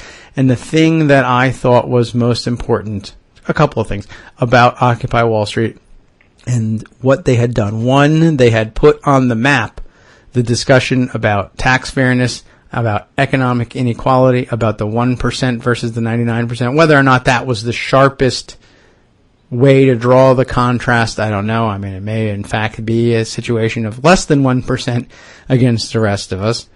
But it was just that much easier to formulate it as 1%. But that stuck, right? You're talking about that. You understand what that means, even if you're not talking about it. It was not always obvious. It would not have been the same reaction if 2 years ago, if you had said something about blah, blah, blah, the 1%. Now there's shorthand for a rather large, broad economic argument with lots of moving parts can be boiled down to shorthand of 1% or 99%. That's something that they pretty much created, and the rest of us didn't. While we were sitting at home saying, well, I don't like drum circles and I don't like camping and they're smelly, and agreeing to the extent that we could agree with conservatives that this was not a crowd for us, or that they were not approaching things the way we would have approached them. They succeeded in doing this, and we did not. We wanted to. We very much wanted to have this discussion. This was always on our minds, but they were the ones who made it register and not us.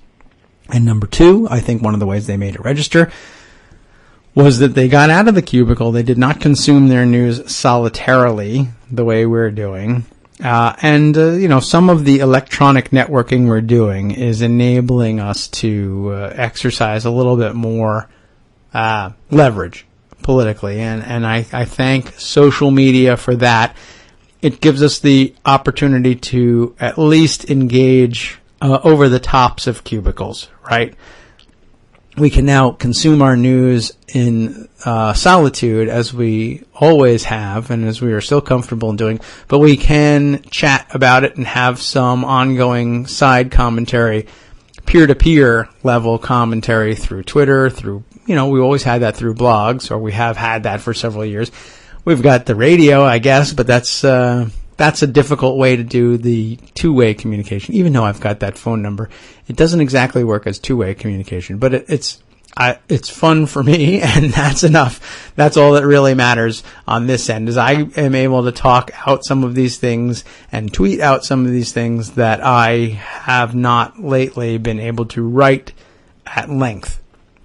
So I am appreciative of that. But I think that's an important development that we don't give enough credit to Occupy Wall Street for, to say they took the protest outside and put it on the street where it could be seen. Because last year, they were getting their props, really, right? In the mainstream traditional media, right? The year of the protester, there was the Arab Spring thing, which, was really what they were talking about. But there was also a nod, obviously, to Occupy Wall Street. How did they get that nod? Because you were thinking the same things, largely, at least in terms of the broader overarching message of economic inequality and the unfairness, let's say, of not prosecuting Wall Street crimes that led to the giant collapse and bailout versus, as I saw one of the things, and we'll pick up this article somewhere, things about like people getting prosecuted to the fullest extent of the law for writing a bad check, $47 check. That's against the law.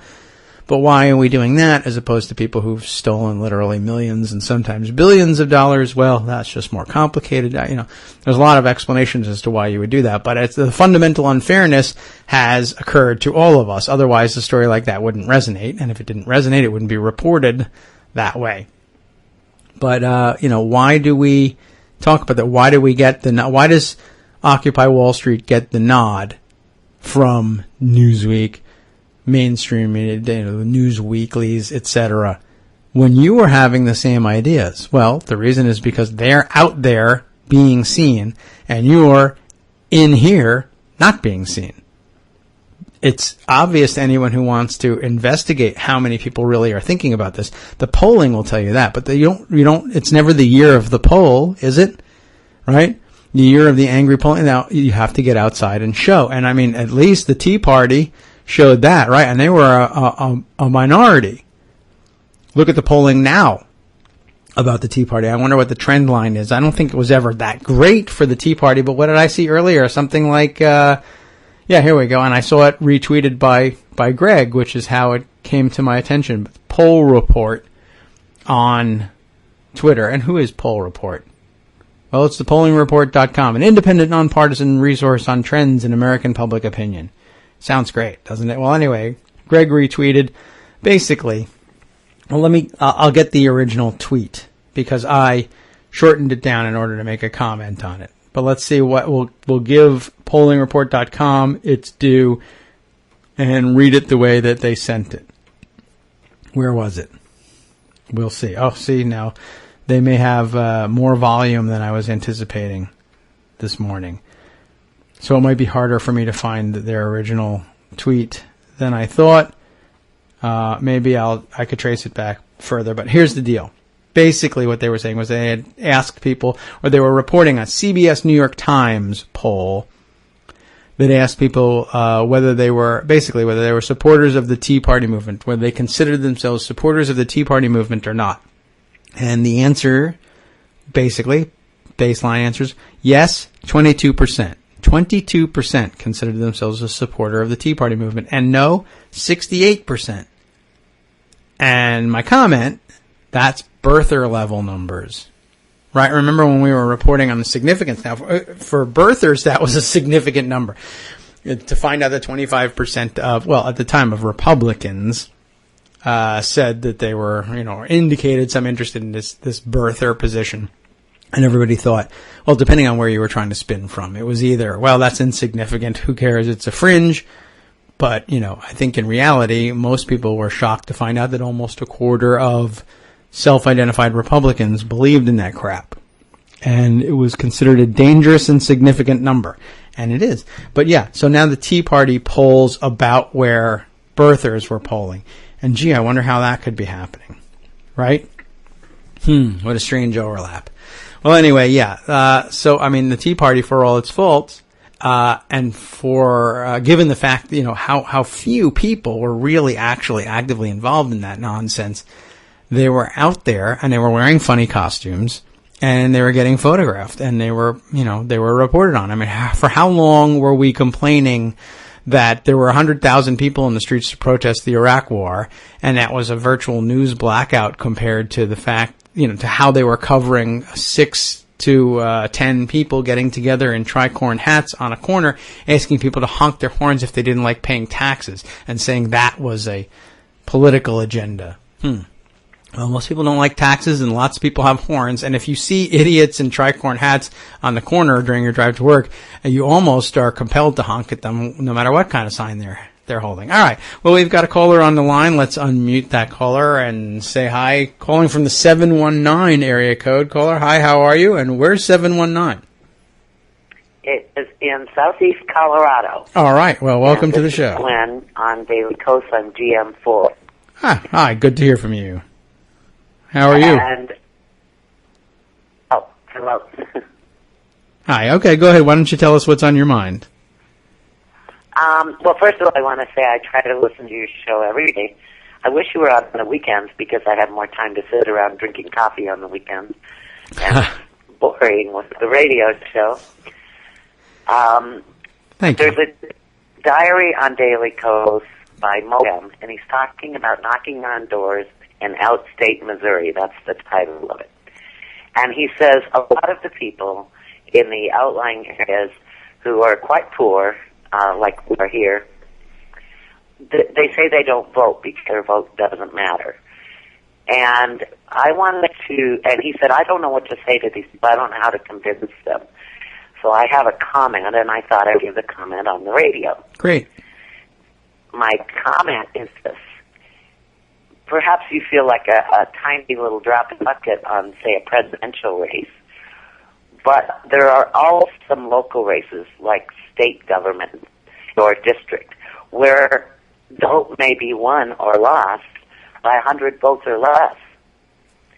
And that's where your vote counts. So if the argument is get out and vote because your county commissioner or your council members or your mayor, perhaps, could use one vote. Absolutely. That is an excellent point. And, your vote counts everywhere, to be sure. But, your vote can count for much, much more in lower turnout races, in local races, and sometimes these things are decided by very, very small margins. I have always, it's always been in the back of my mind, as much as I play by virtue of the fact that I'm lucky enough to write on Daily Coast, a national blog, and as much as fun as it is to play in national politics, I know, and my big regret is that I don't spend enough time involved in local politics. I've made my efforts, and they've been minimal. I really am disappointed in myself for not being more involved. And I know that the folks here in Loudoun County Democratic Committee are equally disappointed and would love to have more participation from me, from others. That's really where the impact is. I think that's a spectacular point to make. Not only can you have an effect on the election, you can be the candidate for election in some of these cases. And like they say, 90% of life is showing up. You show up and involve yourself in your local community activities and party activities. You may very quickly find yourself nominated for one of these positions. Absolutely. I even had an anecdote told to me by somebody else from a small town in Texas. His boss was running for a local election. I think it might have been city council or something. And he was, running around telling everybody to vote. Oh, have we lost our connection? Day of the election, and couldn't vote himself, and the vote came out a tie, and they had to flip a coin, and they flipped a coin, and he lost.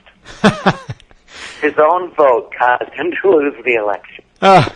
It's amazing. So it can happen. It can happen, and it does happen. And nobody really needs to be reminded of Florida 2000 to realize that, on rare occasions, a few votes can make a big difference even in a national election. But more often than not, it is really the case in local elections. There's so many good reasons to be sure that you go out and vote, including ending up in a crazy situation where, you end up costing yourself the election. But this, even short of those kind of anecdotes, the things that you can do by going out and voting, or by asking your neighbor when you see him, when he's pulling into his garage at night, even if you don't talk to him a great deal, nobody gets terribly upset if you say, hey, election day, did you get to the polls today? Don't bother him necessarily about who he voted for unless you know him better.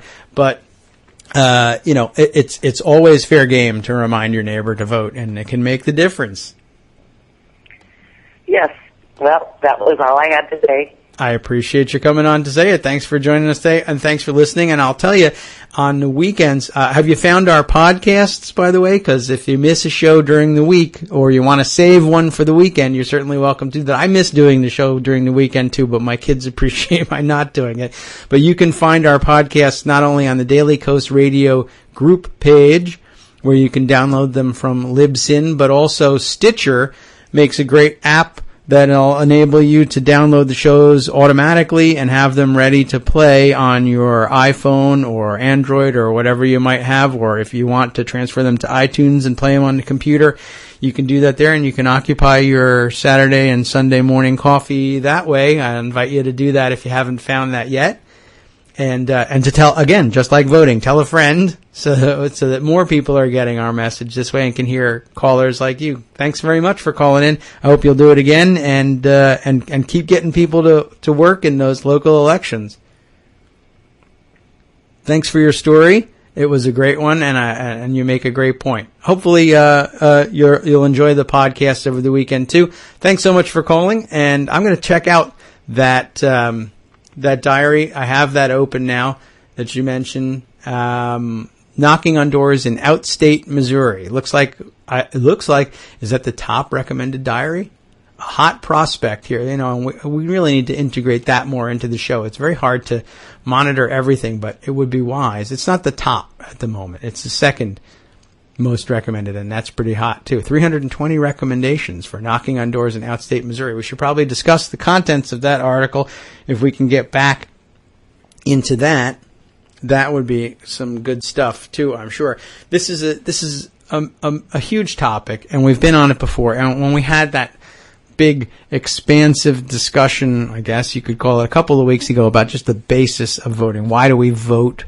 Where did voting to decide issues come from? Why balloting instead? Well, and the answer was, it was instead of battling, you were balloting. And instead of assembling on the field to count up how much does your side have and how much does my side have, and we can say, with statistical or relative probability, the side with more people generally, or at least if you've got clearly more, you're going to win, right? If you believe in that, then you just sort of say, all right, well, okay, it looks like you're going to be able to win, and either we'll negotiate a settlement with you, or we'll just say, all right, you're going to clean our clock and we'll let you have this one. But just like that with balloting, essentially, if you're not voting, if you think your vote doesn't count, what you're doing is not showing up on the field and not being counted. And if it turns out to be close, fine. That's an obvious reason why you would want to show up on the field. You don't want your friends to be the ones that have to go. What if you have to go to battle? We don't have to do that very often in balloting these days. It doesn't work quite like that. So you're not really sending your friends to battle, but you're sending them out there on their own. They're doing the work. Why would you make your friends do all the heavy lifting? Your friends and family doing all that work and you not doing anything, if all you have to do is show up and cast your vote. And I know sometimes you have to wait in line. And believe me, if you're a Democrat in some of these, particularly in some of these outlying areas, they're going to make it very difficult for you. They might make, although if you live in an outlying area that's heavily Republican, they may have plenty of voting machines. You might luck out there. There's a pain involved in this, but the pain of showing up on the battlefield was considerably more. I mean, what if you had to miss a month at work instead of just a couple of hours because you had to muster and march out to God knows where, right? But don't leave your friends out there doing that work. Always get out there and do your part. Even if your local elections aren't close, it doesn't really matter. Your job is to show up. And other people are able to wield power on your behalf based on how many of you show up to do your job. I've got another caller on the line. I see the area code. I'm betting on John in San Antonio. Let's find out. Good morning. Hi. John, is that you on the line today? Yeah, it is. Hi. Is there anybody else in San Antonio there? You should grab a friend and get them on the line with you. How's it going out there today?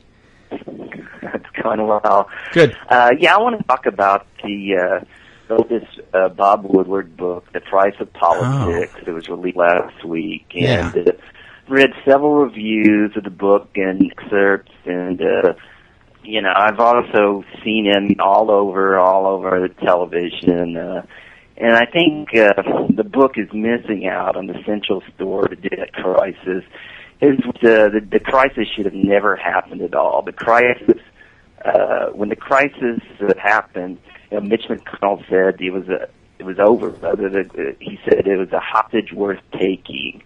So he's basically admitting that he and all the other Republicans were engaged in extortion, and that he put a gun in the nation's head. And it basically said we would cause economic catastrophe if we didn't get our way. That's the story. The story isn't all the blaming Obama and why didn't Obama, couldn't he convince all the people to meet a grand bargain and all this other ridiculous stuff. All the other details are interesting. But, what the real story is, the Republicans were engaged in this tremendously amoral behavior by not voting on a clean bill.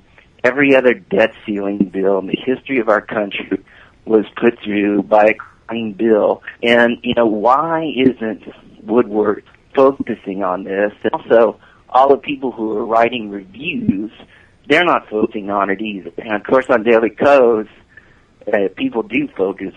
Everybody was saying, at the time that it was a fake crisis. But, if they actually couldn't, pass it in time, it would have been catastrophe. Now we're dealing with the sequestration, also deals with this incredible hypocrisy. I mean, the whole thing is we have to have these tremendous cuts, and now since these cuts are going to be put into place, nobody wants to do them, especially on the military side. And, it's just unbelievable, how everybody is getting this whole, history of the debt crisis wrong. Yeah, it's interesting, isn't it? I mean, I guess I'm not sure what's driving it, but it certainly seems like the import of what Woodward ends up describing in his books is diminishing. This curve is really diminishing back from whether it's books or his reporting from the Watergate days when it was very obvious. Maybe it was just the nature of the crises, but it was very obvious that there were enormous constitutional issues at stake, down turn the downward slope to sort of entry into the various fronts of the war on terror and how we got ourselves involved in those and the machinations. Also interesting, also of constitutional import, but the issues were less clearly crystallized, and then down to now where he's writing again about issues that have enormous impact, but writing about it in terms of, polling and congressional procedure and hostage taking, et cetera, but then not really focusing on, there's a common theme in all the three of those points and all of the things that he's covered in his books and his reporting, but for whatever reason over the years he's focusing less on the broad and important issues and more on the minutia, and it's very odd. It's weird that he's decided to do that, and I think you make a good point that he seems to be playing small ball with an issue that could be huge, and I wonder why he would choose to do that. A good point. Thanks very much, John. I mean, one of the things that he kept focusing on was how,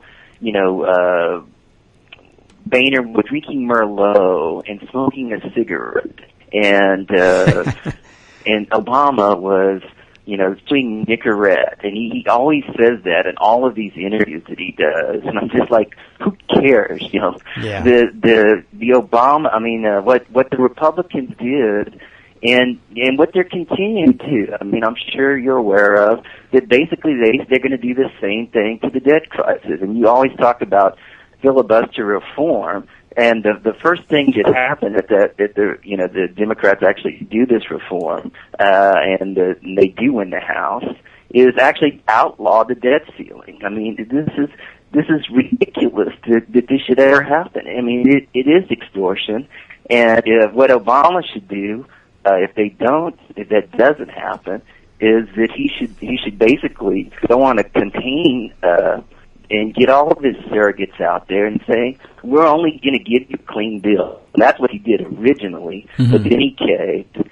And so he's going to say, clean bill only, no ifs, buts, ands about it. And that's it. We're not going to be engaged in extortion. Yeah. And that's, that's the way it should be. Well, I should hope so. And until that happens, we're just going to be going through this again and again and again. And it's totally ridiculous. Yes. Well, I think you're right. It's absolutely obvious by now.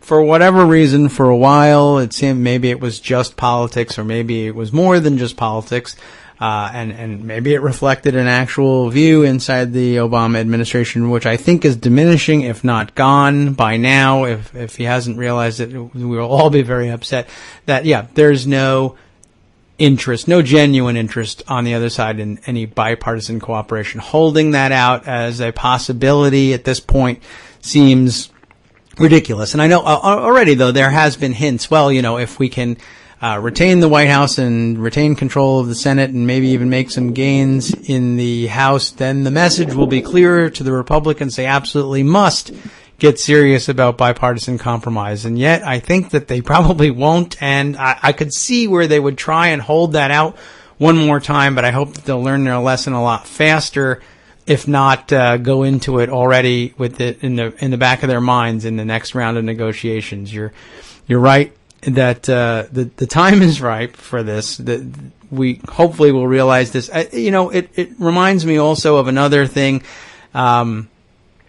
It seems like, and maybe there's a parallel in this for the way Woodward is writing. I understand why it's a little silly, but I know why he puts in, what Boehner was drinking and smoking and that Obama's chewing Nicorette gum. It's that sort of minutia, I think, is just sort of his backhanded way of saying, I was really there, and I can prove it by showing you the kind of detail that only somebody who was actually there would know. Unfortunately, that's also detail that makes no difference and doesn't actually tell us anything, but it does establish his sense of place in all this. And I guess at this point in his career, clearly for Bob Woodward, that's the value that he has in all this, is that he's actually there, and that's what matters to him, as opposed to explaining the broader issues and why what is playing out in front of the American people. Why does any of this deserve thoroughgoing, backward-looking analysis? And the answer can't be because you were there. The answer has to be because these are broad and important issues. Why he wouldn't then serve those up, I have no idea. So a huge shortcoming, a huge failure, I think, for Woodward in terms of doing the job we all wish he would do. But I guess so long as he sells books, he's not terribly worried about it. And, okay, if you're an author, then that's what counts. But I would like to see him go out before he ends his career with one more big scoop that actually engages his readers and the broader American populace in giant overarching constitutional issues. I think that would be a nice legacy if he could recover it. Thanks, John. Well, okay. All right. Thank you very much. As always, we have our hopes for Woodward, but it sounds like you didn't think that that was going to happen before he before he ended his career. Yeah, and I think you're right. I mean, always good to talk with you, and I think that you meant that what you brought up, I think, is shared by a lot of us. So we're getting down to the end of the show, about 5 or 6 minutes, and we do have Armando lined up for the 11 show. So we're all excited about that. We can get into more discussion about these things in the next program. Maybe, Armando, you want to send me a note or two about what you're thinking of discussing in your hour. I can convey that to people and get them interested in hanging on the line, and everyone should, by the way. And if does the Shoutcast player still skip when we switch control between the shows? Because I have left up that hint for a long time now that you can stop the Shoutcast player and then restart it. You won't miss much of the action. But yeah, I think another of the things that John has brought up here that I saw mentioned in a discussion really over what even liberal pundits have kind of done with Paul Ryan, right?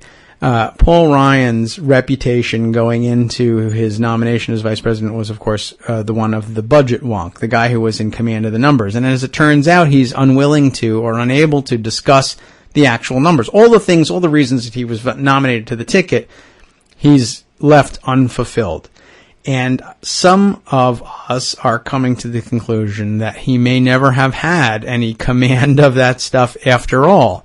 And I don't know whether that's necessarily true, but I thought another analysis that I saw was interesting was the idea that he sort of used the language of wonkery, budget wonkery in his case, to try and bolster this reputation in a way that would allow him to pull the wool over people's eyes. You know, he would be able to say, well, look, I've had a substantive discussion. I have used the terminology that only people who were there, you get where I'm going here, the parallel here, only the people who have been in the room would know. So I am establishing myself as a serious player by using terminology that only serious wonks would use. And yet, the rhetoric is either, in the case of the presidential campaign, completely empty, or it's, in the case of when he was simply budget chairman, the rhetoric is radical and dangerous, but nobody's really taking notice because you're just some guy. Yes, you were the chairman of the budget committee, but in this Congress, which is not passing budgets, that's not really that big of a deal. It'll get you on to Meet the Press once in a while, but not much more. But he was able to convince the pundit community that he was serious by using code words in the same way that Bob Woodward uses, the observations of what people are eating and drinking to establish his creds at having been there, but then does nothing to actually explain the situation to you. So a pretty disappointing failure on both fronts. And, Bob Woodward, he is what he is, and he sells those books, and that's an okay goal too, but why not explain to people how dangerous debt ceiling brinkmanship is and how much of the ability to play in that game is controlled by abuse of process, taking hostages, using the filibuster, using the leverage that congressional procedure gives you to force the choice between letting the worldwide economy collapse and giving away concessions that are essentially political talking points for the other side, and how dangerous that really is and what implications that really has for self-governance in this country. That could be the result of the book like this, but it's not. You didn't learn that, but you learned that Obama chews Nicorette, which he might well have admitted to you had you asked. So I don't know that we needed a Scoop Woodward to find out for that. All right. Well, anyway, we're coming to the end of the show, about 2 minutes or so away from the 11 show, which is now our sort of, I guess we'll call that in a soft launch, right? We're now going into the 11 show after this, so named for the hour, 11 a.m. Eastern Time. Armando will take over for us there. He'll be talking about the Romney reboot. Is it a patch or a new software release, right? And he'll be discussing E.J. Dionne on the symbiosis between Bill Clinton and Obama and Romney's new attempt not to lose Latinos as badly as he's losing them. So, a noble idea.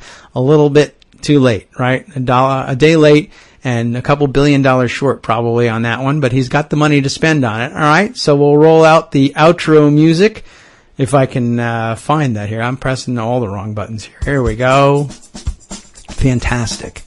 That's your sign that you're a minute and 35 seconds away from my sign-off. I'll see you tomorrow here on the Kagro in the Morning Show. I'm David Waldman, KagroX on Twitter. If you want to tweet your approval or disapproval of the show, at me there. Hang on for Armando with the 11 show. Pretty soon, we hope we'll be back with Jesse LaGreca on the air, too, because he's a voice we miss. I bet he's busy today, though, out in the streets for Occupy Wall Street's September 17th anniversary. Keep an eye on that if you think it's a slow news day, or hey, go out on the streets if you're in New York, or what the hell, just make a sign and go occupy wherever the hell you are. Show people that you consume the news outside of your desk. You're willing to get outside and say, you know what? Things are effed up and BS, as they say. Well, they really use the actual words. They don't censor themselves, even though I don't have to. I choose to. It's Rosh Hashanah. You don't want to offend the earth on its birthday. I'll see you tomorrow on the Kagro in the Morning Show. From Daily Kos Radio on netrootsradio.com.